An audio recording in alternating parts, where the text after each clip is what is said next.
Welcome to Tennessee. You're saying I can never be Hannah again? Ask me in 2 weeks. Hannah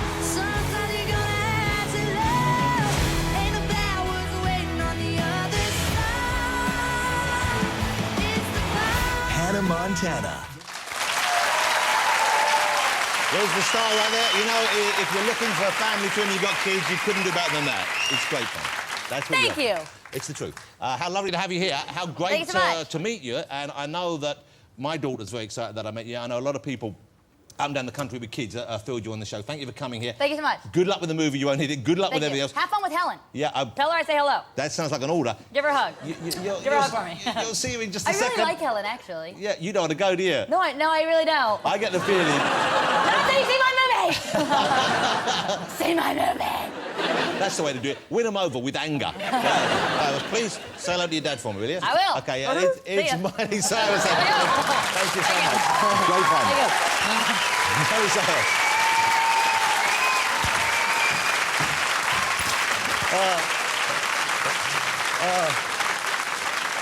What's the odds that Dame Helen's not going to come out and go, see my movie?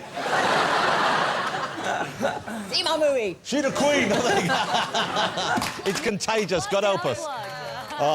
Should we get my next guest out? Yeah. Will you please welcome Dame Helen Mirren. This much is true. This much is true. I know this much is true. This much is true. This much is true.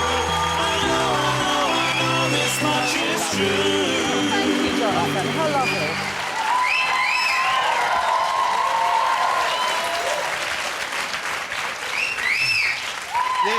This is bad. This is. You see, she's. I'll give you an experience of sitting over there. Well, you know? I don't See like what to. it's like. I don't like to be interviewed. I don't know how you put up with awkward. it. Yeah. Come on. Yeah, I think so. I think you're getting all bossy like old Miley Big Boots back there. Blimey. She's a confident youngster, isn't she? She's extremely talented. She's got the most wonderful singing voice, and as she said, I'm very jealous of that myself, as I can't sing a note. You really can't sing at all? I really, really can't sing at all. I mean, I've got no... I love music, I love listening to music, but I've got no, musical abilities whatsoever. Do you sing for pleasure over at home, though? If you're alone, do you sing when you're pottering around and stuff? I sing if I'm listening to music. I can kind of sing along with it, you know, just half a second behind. I can hit the note if I've just heard the note. So it's but fresh. my husband, who is very musical, just hates to hear me sing. He just... anyway, so he shuts me up. Well, he's lucky to have you, for a start. Yeah, he is, but not when I sing. Even if you're caterwauling, he should put up with it, I think. Now, you've worked together as a creative team on movies as well, of course. That's how you met. We did, many yes. years ago. And you've just finished a new movie together, not the one that's out now, but a new one that's coming out soon, haven't you? Yes, absolutely. It's being finished at the moment, yeah. And what's that film about? It's about a brothel in Nevada in the 70s. It's a love story between three people. Joe Pesci is in it, and a wonderful new Spanish actor, and it's about the sort of three, love triangle.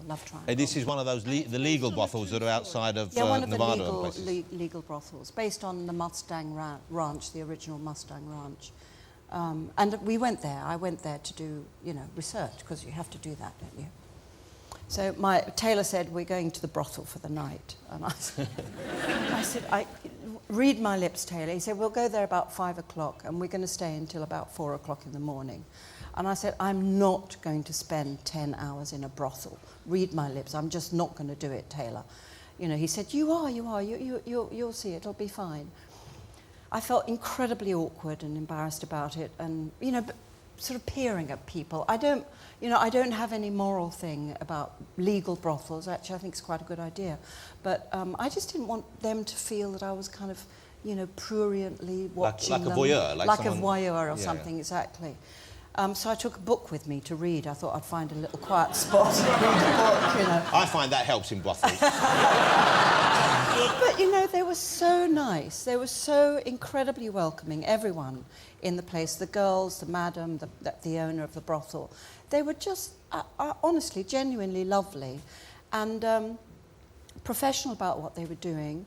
And also, it's a very girly space, you know, and I like girls, I like women, I like spending time with women. I guess there must be a strong bond between the women who work Very there. much so. Yeah. There's also a lot of, you know, infighting as well. You always get that with women, but you know, it was a girly space, and I like that. And like 3 o'clock in the morning, I'm sitting at the bar, you know, chatting to everyone, not wanting to leave. Did at any all. customers come in and say, you know what, I'll have half hour with the Queen? Did you get any of that? No, you know, the customers weren't the type of men who would have ever seen the Queen. They weren't looking for royalty. No, they would never have seen the movie. There was just no way. It's not legal everywhere in America, or No, is it no, not? very small pockets. Okay, so it's little... Very tiny little pockets. In fact, only in this small county in Nevada. It's not even legal in the whole of Nevada, just But in having one small visited one and county. seen how it's run, do you think it would be good if it were legalised there, if it were legalised here? Because I know often there are pressure groups pushing for that, and it does seem to make sense.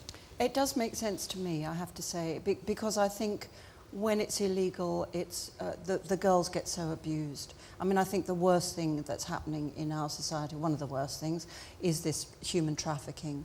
And women at this moment here in London are in a state of slavery, you know, where their passports have been taken away. Sometimes they're forced into addiction to drugs to keep them. You know, this is happening in this city as we speak.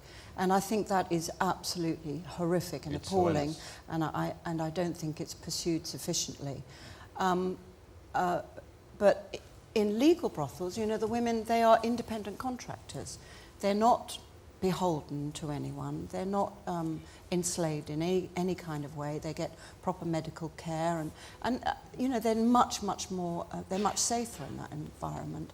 And certainly much safer than they are out on the streets. And as it's, well. you know, if it's going to be happening anyway, then... Well, maybe. I mean, I think it's a very, I think there are very strong arguments for it, yeah. And Alistair Darling would be happy because he'd be able to get a little bit of extra coming in away from that as well, wouldn't he? So, you know. Yes, exactly. I was reading in the news today that actually prostitution is having a downturn like the rest of... It's suffering from the credit crunch. Suffering from the credit crunch, yeah it is. Yeah. Well, speaking of trouble, Russell Brand, you're working with in a movie to be out later this year. Yeah. The lovely Russell, The Tempest. Yeah. How did you find working with him? And are you aware that he talks about that experience on stage? Unfortunately, you know, I didn't work with him enough. I only had one little scene with him. But I'll tell you something. Julie Taymor, who directed the film, and in the rehearsal, we had a rehearsal period beforehand. Russell's obviously never done Shakespeare before. So she wanted to get him into the, you know, just early understanding of the rhythm of the words you and know, the what that sort of work's about. And she did a rehearsal with him and Alfred Molina, who's, as you know, is a brilliant actor. And both of them, Alfred and Julie, said that Russell did the most brilliant improvisation they have ever seen in their lives. They said it was the work of a genius. Wow. So, you know, Russell is a very, very brilliant guy. Well, he's going to be a huge star. I mean, he is already, but I think he'll be huge. and incredibly sweet, kind. To me, he was, anyway. And he gave me his underpants. I don't know if you know that. Can I just say, Helen, that's not a small club you're a member of there. I'm not the only No, I'm one. joking. It was a parting gift, wasn't it? It was. He was just leaving, and I went up to him to say goodbye and how much I loved working with him and everything. And he had this pile of books and stuff, and on the top were these bright yellow, canary yellow Y-fronts, you know, just disgusting. Not disgusting like horrible, but just like not aesthetically Not a pair you would wear if you were given a choice. Not a pair I would personally wear. Yeah. I said goodbye, and I said, can I have those, Russell, as a farewell gift? He said, yes, take them, Helen. So I've got his yellow underpants. I'm going to frame them, I think. Can I say how upsetting I found that story? Because the number of times I've offered you pants, you never accepted a single pair of my pants. And I'll be honest, it hasn't gone unnoticed. Well, it's because they weren't yellow and Y-fronts. They were boxer shorts, as you know. They were clean. They came from a good place. OK. Miley Cyrus almost let me mention your movie earlier on, but now she's out of earshot. I think I'm allowed to. Is that right, Miley? Yes, Hannah Montana, the movie, out this week. But State of Play, the movie that's out now, it was, of course, a TV series first. I don't know whether you're aware of that. And Bill Nye, I believe, I'm aware of that. had your... But you'd seen that already. You were a fan of that. I hadn't seen it because I was working away when it happened, so I didn't see it. But obviously, it was a huge success, and I'd heard a lot about Bill's performance. Those are very big boots to step into. You know, it was a highly recognised performance, and I was a bit extreme.